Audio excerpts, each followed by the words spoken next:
So how much should I allot for my emergency fund and paano ba magsimula? Now, these are some of the questions that we will try to answer today.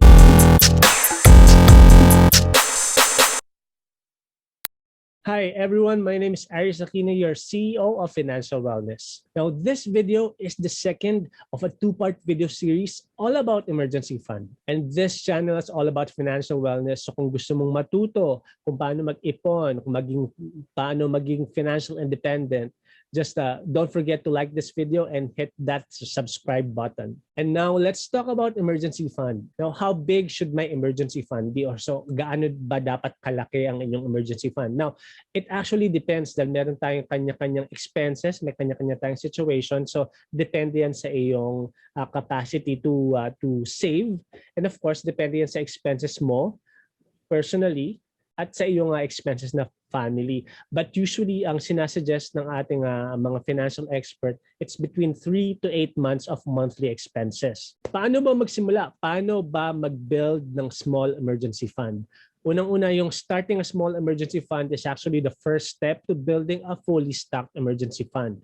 Now, sabi nga nila, the smaller the goal, it's actually easier for you to reach and it allows you to feel accomplished dahil yun nga, kahit maliit lang ang gusto mong ipunin ng emergency fund, as long as you start, you will be able to do so and build a bigger emergency fund in the future. Now, once you establish the small emergency fund, you can handle life's small emergencies without going back into debt. Now, sabi nga natin, you start small, no? Pwedeng sabihin natin, kahit hindi ka agad 3 months or 8 months worth of emergency fund, pwedeng pasimulan mo ng 1,000 a month and then at some point it will build up and then kung komportable ka na with your expenses, with your savings, with your investments, with your money, then you will be able to start doing a bigger emergency fund. Ano nga ba ang magiging basis natin for emergency fund? We mentioned kanina it's actually about monthly expenses. Now, the answer is it depends person to person. Usually, yung iba,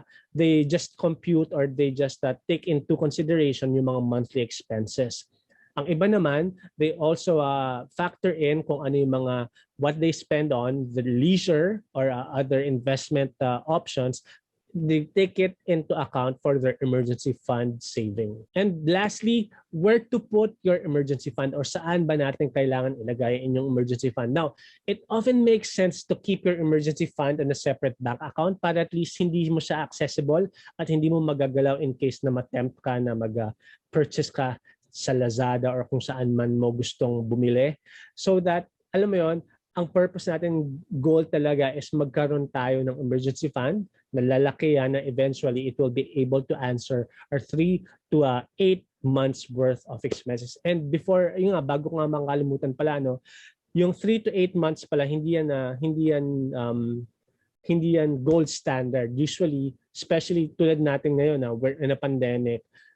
Ngayon, ang mga experts sinasabi nila, even 1 year to 2 years worth, if your situation allows, you have at least 1 year or 2 years worth of emergency fund, especially nga when pandemic like this happens. Now, another tip, para magkaroon ng maayos na emergency fund, let's make it digital and automatic. So at least you have a separate bank account. You have, usong-uso na rin naman yung mga digital banking na tinatawag.